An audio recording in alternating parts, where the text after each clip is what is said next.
Good morning. Welcome to Joint Dynamics. My name's Andrew Cox. I'm one of the owners and directors here at Joint Dynamics. And welcome back today to the Movement Podcast, which is an extension of Morning Movement Medicine. And we're up to episode 118, can you believe it? So today, my special guest is Barry Beck. Here's something amazing about Barry. Many things amazing about Barry, but in particular, Barry was, there he is in the background there. We'll start moving around in a minute. Barry was the captain of the New York Rangers for 5 years, is that right, mate? Yes. 5 years. Played for Canada. Yes. And some other legends of the game got to play alongside you, Wayne Gretzky, for example. That's right. I said to Barry once, "Oh, you played with Barry, you played with Wayne Gretzky?" And he said, "Yeah, and Wayne Gretzky got to play with me as well." And some other legends of the game, Bobby Orr. Played against Bobby Orr, Mario Lemieux, Gordie Howe, Bobby Hull. Those are some older names. Mario, some people might know. But yeah, pretty well. Mark Messier, it's regarded as the 5 top players that have ever played, besides Maurice Richard going back into the 50s. So yeah, I had a chance to play against some of the best. So you've done your time at the top of the game, at the top of the sport as a professional athlete. I'm going to come back here with you now, mate.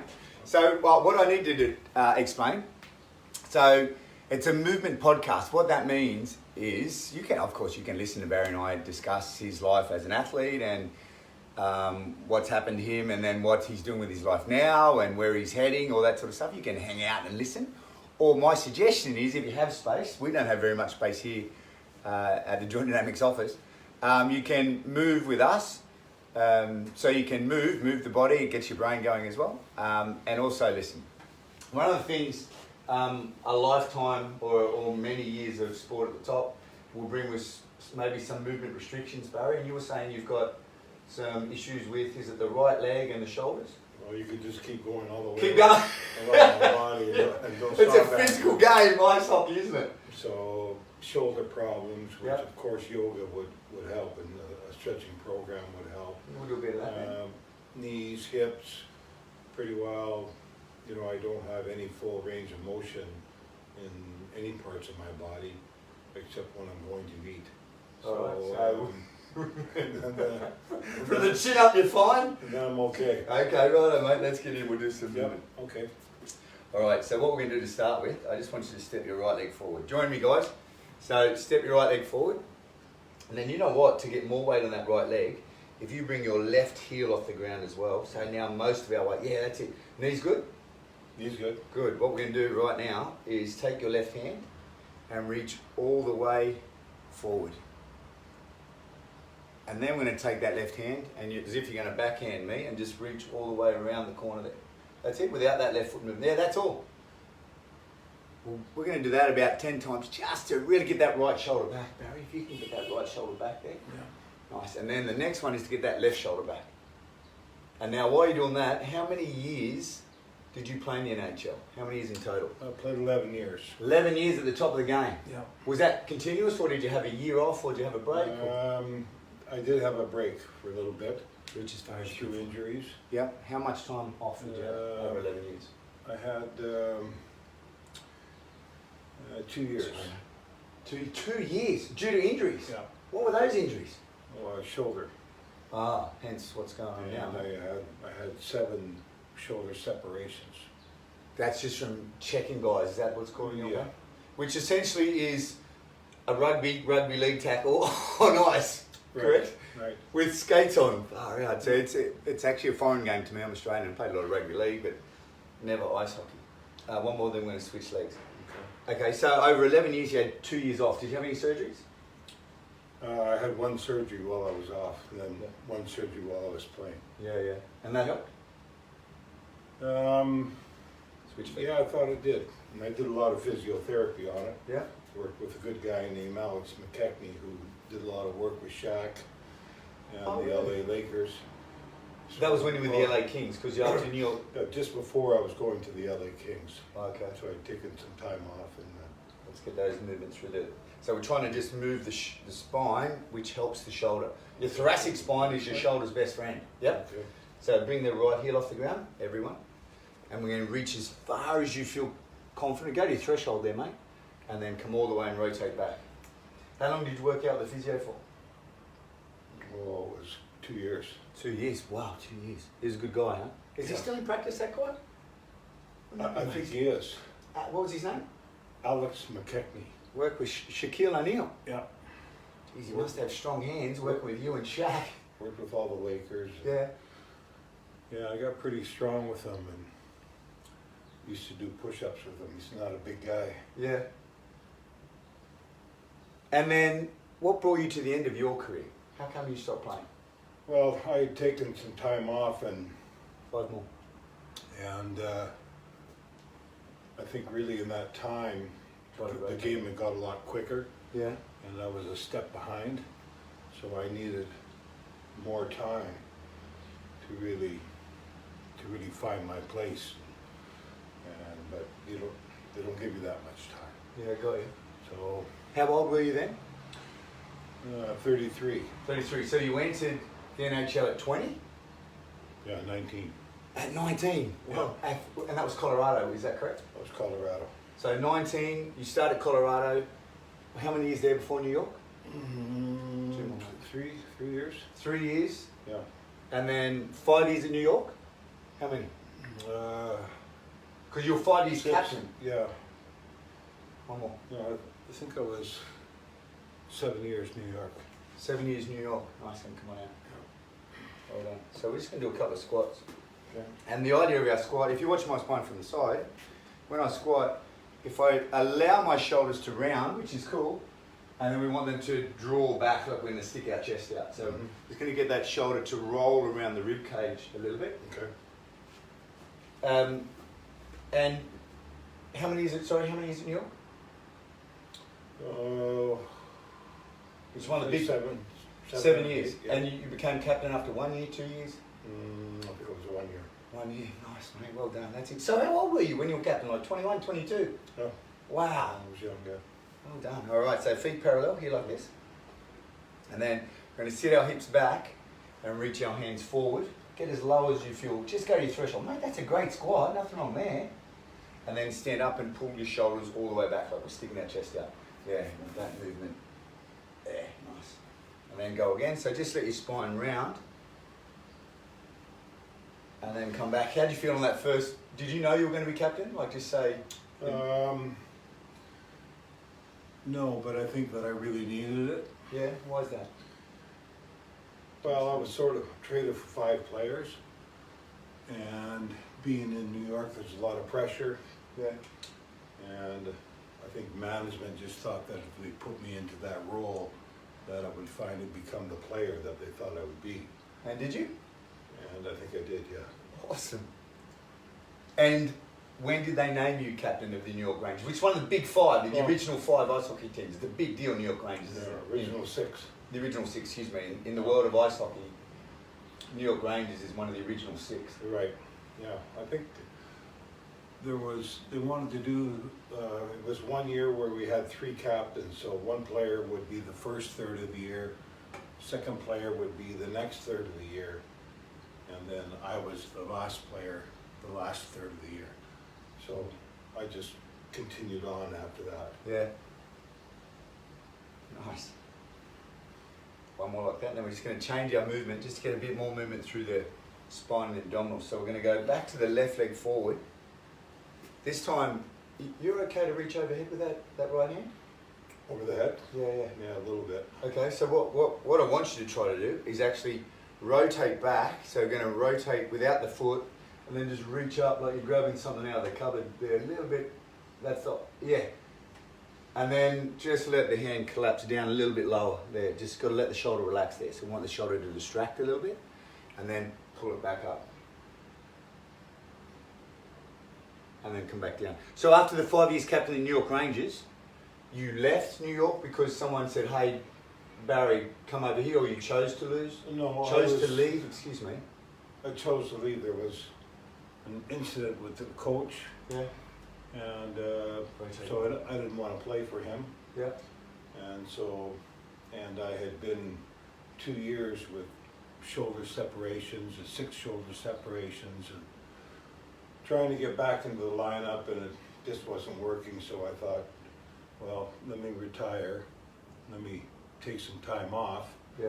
and see if I can't rehab my shoulder into a spot where I'm able to play again.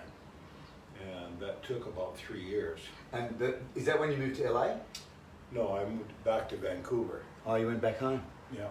And you didn't play at all in those 2 years? Well, I played sort of some pickup hockey. And in Canada, I imagine that'd be some pretty high level With hockey. some local friends. Well, it is. It was sort of fun. Yeah. Did you? But you didn't lose. I read a few stories about it in the book. Yeah. Not to get too far away from what I'm focusing in on writing, but you can't help it. You know, when you're writing stories, especially in hockey, you'll throw a couple things that you knew happened there, but I can't say it right now. Well, we're going to get into that in a minute. But But you never lost the love of hockey when you were no, playing, did you? Yeah. no. And even when you retired, did you still play pickup with your mates? I did. Yeah. Actually, I played here in Hong Kong till I was 52, Really? and was full contact. No way. You had the shoulders going. So I even got into a fight. Well, I have YouTubed you, mate. That was one of the things you were known as a tough guy. So I pity the dude you got in the blue with, a fight with. And so the transition from being at the top of the game, NHL, playing ice hockey for those 11 years, and then after you finished playing, you were in Canada. What did you do Yes. after? So let's move forward now from So- ice hockey. What So did you do when you? then I got the opportunity to come to Hong Kong. So how old were you when you came here? 2007. What did you do in between? When you first stopped playing, when you realised NHL was done, what did you do? I did a lot of coaching with kids, Oh, nice. and I did some different programs, off-ice programs, Yeah, and I ran that in my hometown, yeah. and I really loved doing that. Nice. I really loved. You can hear a lot of creaking going on. Yeah, that's okay. Somebody was- Creaking's okay. As long Somebody as... was opening the door. But I loved working with kids. Yeah, I loved seeing them develop, yeah, and it was fun for me. And as a coach, it has to be fun. But I also wanted to coach at high levels. yeah. And so I did that with the Hong Kong men's national team. I got to coach them a few teams and go on some trips. I think 2 to Turkey. I went to How did you go against Turkey, Hong Kong? Turkey had a good team. Well, you got to understand at the lowest levels, they'll always have 3 or 4 players that they can get in there Yeah, that are really good. So those 4 players to make a difference on your team. yeah. How many people on the... Sorry, excuse my ignorance. How many people on the ice in ice hockey at one time?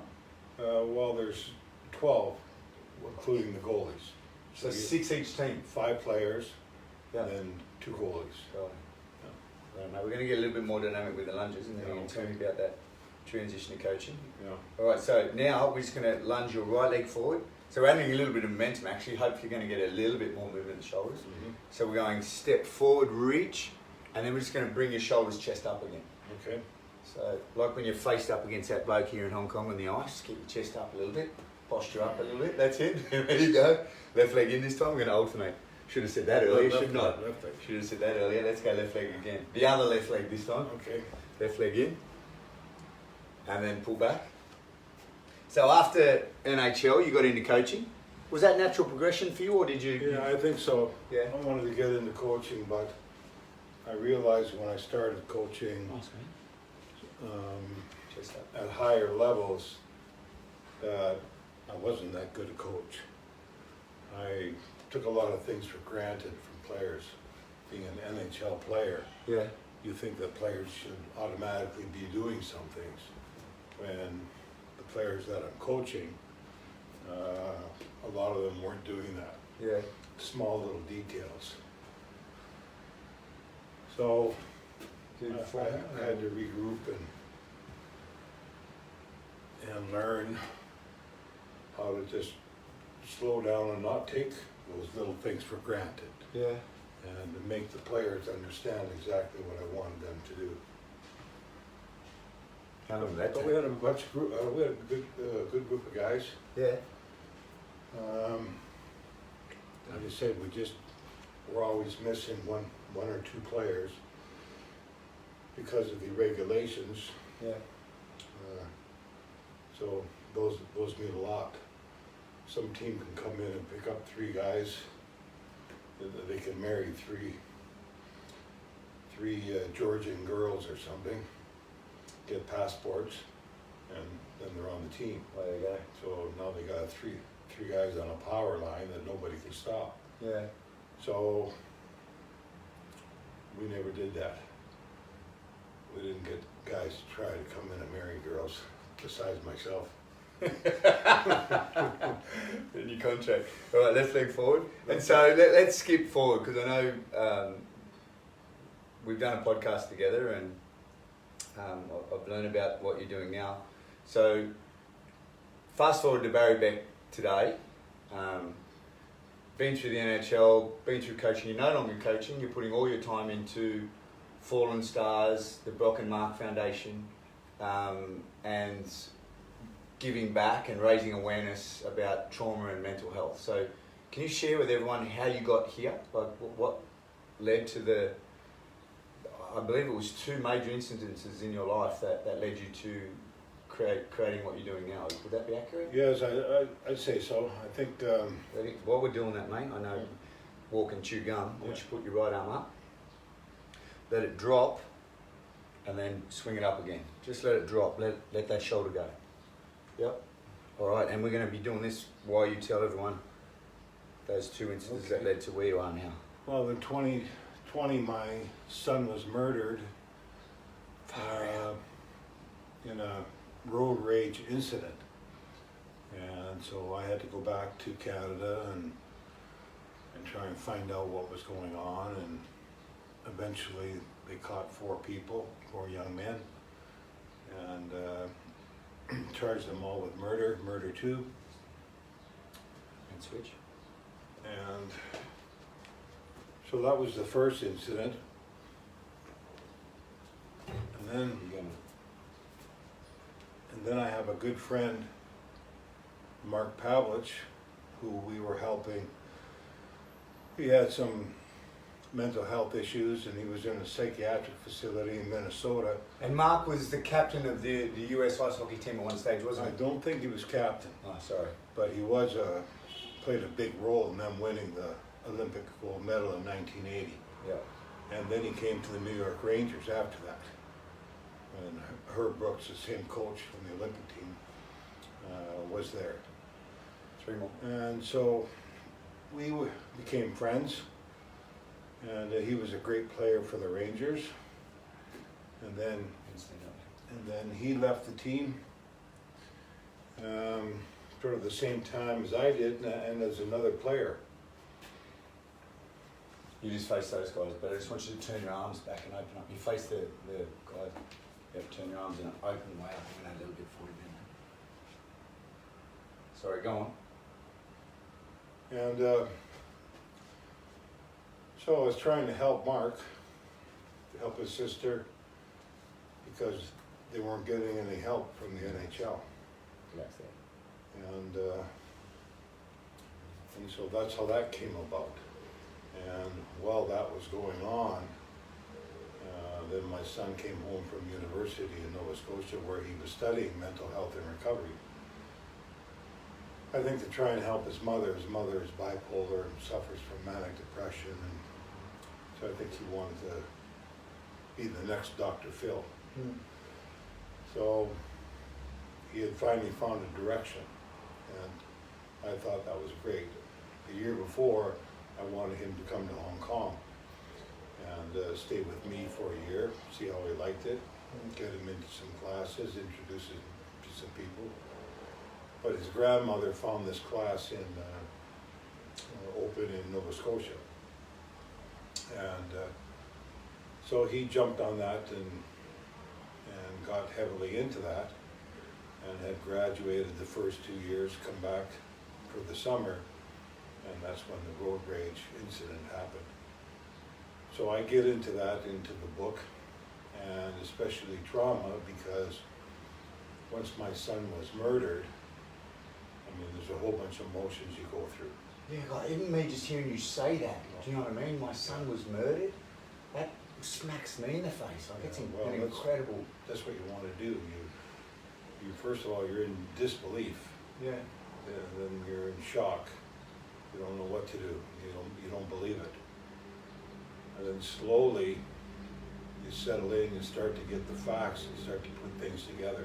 Now I was in Hong Kong, so I immediately, it took me 2 days to get out of here, but flew to Hamilton, or flew to Toronto, and then I got a car service right outside the airport. It happened so quickly because there was no taxis or anything, and there was no queues in the Toronto airport, so we just walked off the plane. I think there were 14 people on the plane. Nobody knew where to go, so we just followed immigration. We took our sheet of paper, showed it to them, put that sheet of paper in a box, and went outside and tried to find our own way out of the airport. And I happened to just see this guy pulling up in a car, dropping off another passenger. I asked him if he was going to Binbrook, that's the town outside of Hamilton. And that's where I was staying. He said, yeah, sure, jump right in. So I was in his car for 5-10 seconds, and I saw him adjusting the rear mirror, and he said to me, oh, you're Barry Beck, aren't you? And I said, yeah. He said, yeah, I heard about your son in the news. I'm very sorry to hear about that. So that was the process of me getting there. And then the process while I was there took on a whole other beast of itself. Yeah. Because I have a lot of contacts in Canada, and my son's mother, his boyfriend has a lot of contacts also, and my son's stepfather has a lot of contacts. So we put all those together. We would talk every night because I stayed at the house and quarantined at the house, although I did move out a little bit from the quarantine, just to go into the car, just to drive on the streets to get a feel for the neighborhood and where my son was, because he was killed at a house party in a driveway. Near where you were staying, like in that area? Not far. Okay, yeah. Not far. So I went, and really I was still supposed to be in quarantine, but I would go out and I would go for a run, and I would run so I could see every house. And anyways, I would run right past the house where my son was killed. You went to the spot? Oh yeah. How was that? Yeah. Well, it was a little eerie, but the neighbor was out watering the lawn. So I asked her, I told her who I was, and my son had been killed. And she said, I'm very sorry to hear about that. And I said, well, can we talk a little bit? And she said, sure, come on in the backyard. So I went in and sat down with her. She had 2 kids, and I talked to her. It happened at 1:30 in the morning. It was in the summertime. So they did have their windows open. So if there was some type of fight going on where somebody was getting stabbed, you would hear something, I would think. Yeah. But she said it was so early in the morning that they had closed their windows and they had gone to bed. So they didn't hear anything. So that was one drawback in the case, was there were no witnesses, there was no murder weapon, and there was very low quality video. So essentially it was your son and 4 guys and no one else? It was my son, another one in the car with him. So he's one of his mates? Yeah, and then 5 guys in the other car. And So, what happened to your son's friend? well, he was knocked out right away. Oh, so he didn't see anything? He didn't see anything. He sustained some brain damage. I don't know at what extent, because I tried to talk to him when I was there. Yeah. And made 3 appointments to see him with his mother. Yeah. And each time they canceled. Yeah. But I know who he is. Yeah, yeah. I know who they all are. Yeah. And that's sort of what you do. Yeah, I can Is imagine. that you become a police officer yourself. Yeah. I mean, that's my boy. Yeah. So I want to find out what's going on. And, You know that classic, when something happens, step 1 is anger, and then did you go through that? Was that the initial? well, anger didn't come till sort of step 3. Yeah, okay. You know, the shock and the disbelief come first. Yeah, okay. It's like, no, I was telling my brother, no, Denial, it couldn't have happened. Yeah. It couldn't have happened. It just couldn't happen. He was crying on the phone, and he said, Brock's gone. Brock's gone. He was stabbed to death last night. So then I had my time where I was in shock. Yeah. You know, I just dropped the phone, and I just laid down on the floor, and that's where I was for quite some time. And then I started to think about my family and about my son's mother and his stepfather, and how that I knew that I was going to have to show some leadership in that group. That if I didn't show any strength or any courage, that they weren't going to. And we were going to be all over the place. So that's what I tried to do. That was one thing that was good about my being captain of the Rangers, was I had those skills. Yeah. I was able to fall back on them. And then I said, okay, we got some work to do here. We got to find the killers. Got to find out what's going on. And it's going to be tough with me being in quarantine. So I did leave quarantine a few times in the car to drive around and just look at the different areas of where where my son was, where he went to school, where the other school was, because there was two high schools close to one another, and that could create a lot of friction. I know when I went to high school myself, any other high schools came within our area, guys were in trouble. Yeah. You know, this is our turf. Yeah. So we tried to think about all these different scenarios, and the police still remained that it was a road rage incident. The two vehicles met at the intersection. Something happened. We don't know. Somebody said something. Maybe the music was too loud. And then the other car followed my son's car back to the house party where there was 10 people and 3 of them were adults. Pulled in behind him quickly and got out of the car right away. When the younger person got out of the car, they got him first. My son went to help him. That's when he got stabbed 3 times in the side and severed a major artery, and pretty well was left there and bled out. And through the bail hearings, you get to hear a lot through the bail hearings, because the police can only tell you so much. You can have meetings with the police, and they can come in and say, well, we can't tell you too much, but we think we have a direction. Well, we never knew what that was. Afterwards, we found out that this direction was somebody who was willing to talk with him came forward early when they saw the news articles, and so that person we had put a reward out for, and that person got the reward money, because it did lead to the arrest and conviction of somebody. Now, this came down to only 3 years due to time served during COVID, and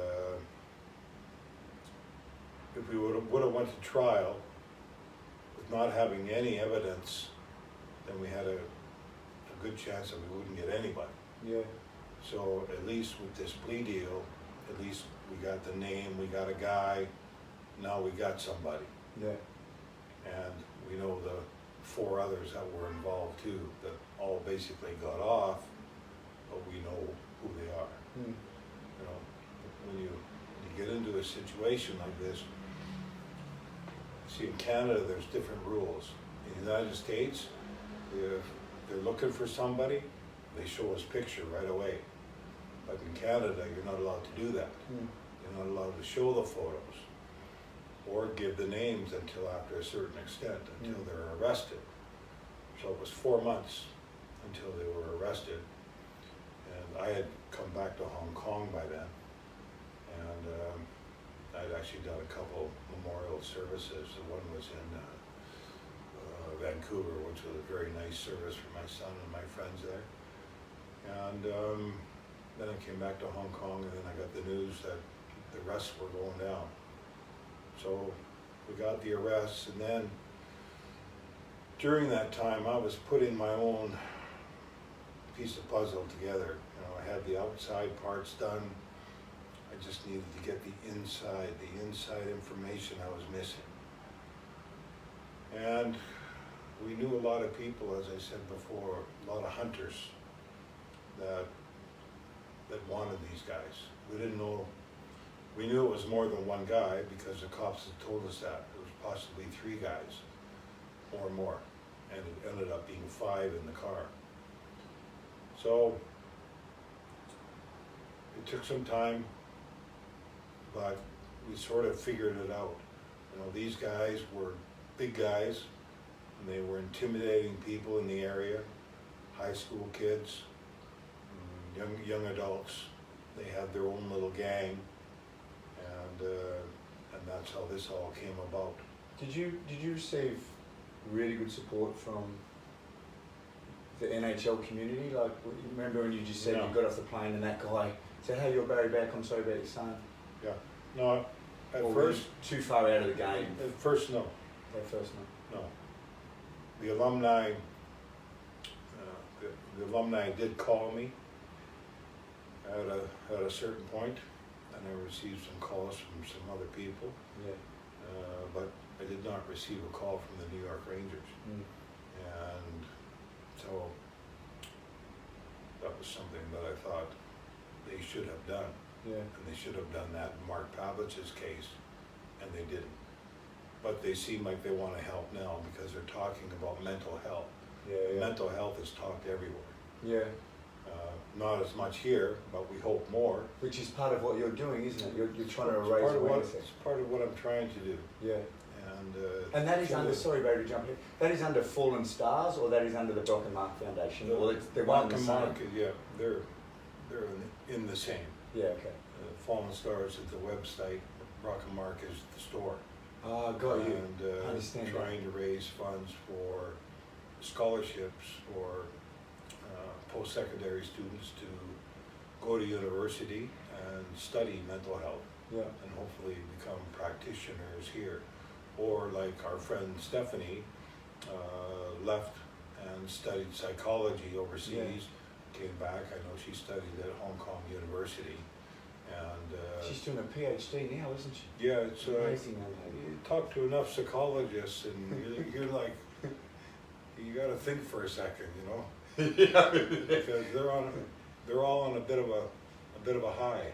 Yeah. All the ones that I've talked to, they're happy about life. Yeah. And it's certainly good for some people to talk to, for sure. Yeah. Because they need it. And for me, it was all about trauma. When my son was killed, they not only killed my son, but they put me into a prison cell of trauma. Yeah. That I had to find a way to get out of. And so it takes you a while. On an individual level, how did you, I imagine you Well, deal with it day to day, but how did you Yeah, move you just forward? start. Well, Was there- first of all, I have my faith that I rely on. And That's Christianity? And that, yes. Yeah. And that certainly helped me. And then you start going through the, you know, like I say, you're a prisoner in a prison cell. You're trying to find every way to get out of there. Every little corner, up in the ceiling. Is there a crack there? How can I get out? And then you finally start coming up with the tools that you need to get out of there. And the biggest thing is you have to love yourself and be kind to yourself. That's the biggest step. And then it comes to people that you surround yourself with, and who's your support system, and who your relationships are with, and then it can go on from there. But How long after, let's just say, your son died, and then your friend Mark Pavlich, I think it was 3-4 months Then he- afterwards, and then- Mark passed on. he passed on, and then how long after that did you find, I know that a lot of things happened, but were you, just what you just said then, you realised you have to love yourself and look after yourself. How long was that process for you before you came to?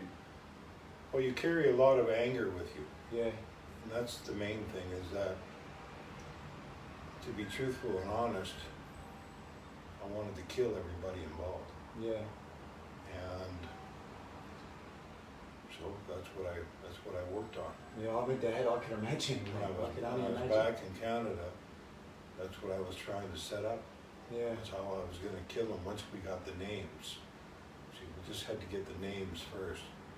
I know a lot of people all the way across Canada. And then my son's mother's boyfriend, he knew a lot of people, and then my son's stepfather knew a lot of people. So we had a lot of people listening to the ground, listening once we got these names, how to find them. Fortunately, the police found them quicker than we got them. And then just on that, did you have a moment where you went, hang on a minute? I don't know, was there a moment where you, because a minute ago you said you got to love yourself, got to surround yourself with good people. So your son lost his life, your mate lost his life, and then in that process, before you found that, okay, thank goodness you had your faith as well, but you went down where you're like, man, I'm going to get these guys, and then you've come out of that. How long did that take? Yeah, thank goodness. It was a process of, I'm still in it. Okay, yeah, day to day you deal with it. See, I'm writing the book now, and while I'm writing the book, I remember it so in detail that I go through it every day. So I gotta breathe, take a break, then come back. I'm writing 7 hours a day. And geez, mate, we need to do some of that movement medicine for you a bit more often. Yeah. Just Sitting last down. night I was sitting in the chair going, holy Jesus, my back's sore. I got to go see Andrew tomorrow. Yeah. Maybe he can loosen me up a little bit. How about we stand like this and just get that hip and extension like so you're not in the chair and then you can keep talking. Yeah. So, okay, you're still in it, but how long till you realise that you've got to love yourself? Like I imagine when you're going through that, you must put your family first, you must, you must Well, you hear put that. your anger, your grief all first, but then when you turn to yourself and going on. You get a lot of information from the lawyers, the psychologists that work with you, and the funeral home, and because they deal with this all the time. Yeah. When the police came with our first meeting, it was like they're 25 years in homicide, so they're used to dealing with families and this kind of thing where we aren't. So yeah, we had to get out of that anger stage. Was there an individual that you remember that was really helpful for you, like a catalyst moment where? Yeah, it was God. God, awesome. What did God say to you, literally? Or what did you feel that? Well, I always felt that my son was around me. Oh, that's cool. So even though I was a long distance dad, him in Canada, me being in Hong Kong, I still always felt that we were close to one another. And even in his death, I felt closer to him in his death than I did in his life. Yeah. So spiritually, he's always with me. And so now it's about me living with the trauma. Yeah. And that is something that's going to happen every day. Yeah. So I need to know, I need to let it empower me and use it as an opportunity. That's what my son gave me. He gave me this opportunity to bring a legacy to his name in mental health. And Geez, that's pretty helpful. Yeah. That's beautiful. I could have went, I could have left. Yeah. I could have gone back to Canada, but I spent 14 years here, and I know a bit about the Chinese culture and how hard it is, because even people at the highest level I've talked to have mental health in their families, but are not willing to discuss it openly. So that's the problem, is that they don't want to discuss it openly. And you need to have an open forum for people to be able to, who are in silence, to be able to come out and speak about what they've been traumatized by and how they need help. That could be through a psychiatrist, a psychologist, or it could be just somebody listening. And Is that the vision for FallinStars? One is to create scholarships for kids to go ahead and study, is that right? Yes. And then is the other part of the vision for FallinStars and the Brock and Mark Foundation is to create a location where people can come, or is it to create a platform similar to this? I think that will happen. Yeah. You know, at some point that will happen. I think first of all we got to prove ourselves. Yeah. We got to get into the community, do events, and you know with the restrictions, it's pretty Yeah, hard. it's difficult at the moment, isn't it? Hence the genesis of what we're doing right now. But we have some. Hi guys. So we have some good people helping us, and of course Marie Horn and Marie Etz in New York has done a great job on the website, and she continues to do a great job every day. And another one of your angels, mate. yeah, it's one of those angels that you need, and you need a few more of them. Yeah. But we're going to keep working it, and we're committed to it. And that brand of Brock and Mark, we can really grow into something to help people. Now, to do that takes a lot of money. I mean, I can go with a designer and design things and do all this, what we think is good. I mean, you can see on Facebook that it's just all advertising. Yeah. And that's all it is. So we want to build the brand into a legacy for both Brock and Mark. But to do that, you need a lot of money to build that brand. And the book you're writing at the moment, is that something that you're going to make available to sell, to help support? Yes. Is that one of the... Yeah? Yes. How far help support me. Yeah, I got it, mate. Yeah, look, No, you still need to look after yourself, don't you? Yeah, I do. And Is that difficult sometimes? You know what I mean? You've got this vision, you had this thing happen with your son, your mate, your friend, and then you're getting caught up in this, and now you said it, the legacy to your son's name to honour your boy. Sometimes do you leave yourself out of the equation, not look after yourself, or you realise that you need to look after yourself? Well, be the captain of yourself as well as the captain of other people. Yeah, I do get busy. Yeah. And sometimes I do forget, but I get back on it. No, it's not long. I never get unfocused for very long. Yeah, got it. I get back on the horse and get riding again. Yeah. But really, the story is about trauma. Yeah. And there's a lot of different kinds of trauma. Could be sexual abuse from a young age, or you were in a fire or something, but you've been traumatized. A lot of veterans that have been in Afghanistan and Iraq, they come back with PTSD and they're hurting with depression and anxiety and these type of things. So for me, it's trauma. Yeah. I can talk to you about trauma. I can talk to you about what you're going to go through. Yeah. And what I went through. Yeah. And then how you turn the curve and you make it into an opportunity for yourself. Because as I said in the beginning, you just want to kill people. That's just me. Yeah. You know, someone else may look to faith right away. Yeah. May forgive them all right away. You never know. But for me, I let the Lord handle that, and I need to help other people. My calling is to serve through my son and give his name a legacy. If I was going to go get in a shootout and get killed, my son wouldn't have a legacy. That would be his legacy. Yeah. So I want more for him. That's awesome. So that's what I'm trying to do. That's a beautiful message. Hey mate, we didn't get a lot of movement in, did we? We started with the right. I should have just turned on the music. I'm the idiot. Can't believe I didn't do all that. So I held you back. It's okay. But we are out of time. So, they call that a call to action. If someone did want to reach out to you, or they heard your story, or they heard our podcast we did together, or I'm sure there's many platforms where they can find you. What would be the one that you would say would be the most easiest? Is it FallinStars.org or social media? Do you have? I would say to go through social media. Yeah. I mean, also FallinStars, also FallinStars.org.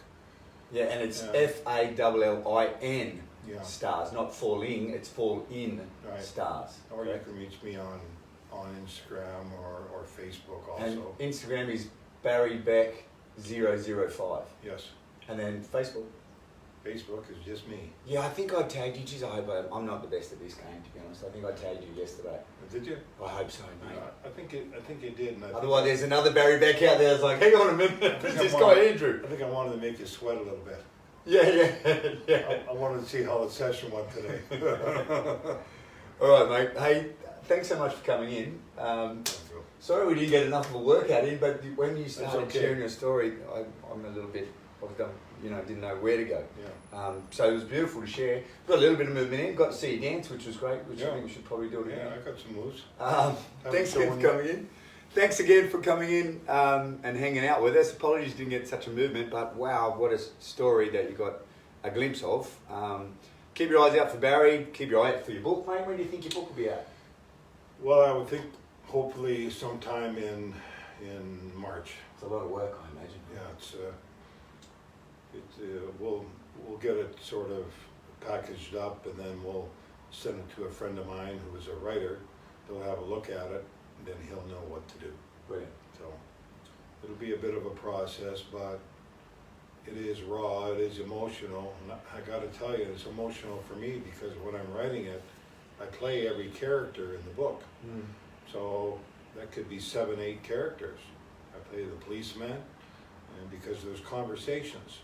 When there's no conversations, then I can just write and the flow goes. But when the conversations come in, then it gets more emotional because you have to become that person.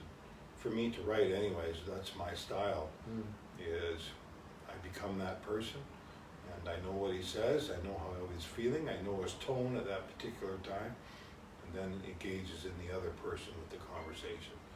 So there are a lot of those through the book. There's a couple hockey stories that I start with to try and sort of get people interested. It's a big part of who you are as well, though. Captain of the New York Rangers, it's a massive deal, man. And I like people to laugh, even though with what I went through, there wasn't a whole lot of laughing going on. But that is part of your recovery. Is laughter is a great part of you recovering and you becoming whole again. Yeah. And so you got to find ways to do that. Allow yourself laughter as well, huh? Before you go to bed, watch what you watch on YouTube. Yeah. I suggest babies crying or babies laughing over something, or something sweet. Yeah.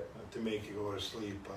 Don't watch any World War II history or anything like that, or hockey fights, or you'll be up all night. Yeah. So go to bed. Rest. Go to bed with something that uplifts you is sort of what you're saying, huh? And that's what we want our website to be. Yeah. You go to a mental health site, we don't want people to be down when they go to the site. We want the site to be uplifting, and Marie has really made the site that way. And she has been the catalyst to really, I've had help from our other people in our group, Amy Lou and Mike Lamb, and Renee. So we have a very small group that want to do a lot, and it's difficult to do. You need help. You need people to come in and say, hey, these guys need help. They got something, we got something we can do together, and we can help people right here in Hong Kong. And that's what we need to do. Thanks, mate. Thank you, Andrew. Thanks for having me. My pleasure. Thank you, guys. Speak to you again soon. Next Friday, we've got another Movement podcast back at the Four Seasons. Morning Movement Medicine will be back on Monday with Derek. Thanks a lot for hanging out with us. I hope you have a great day.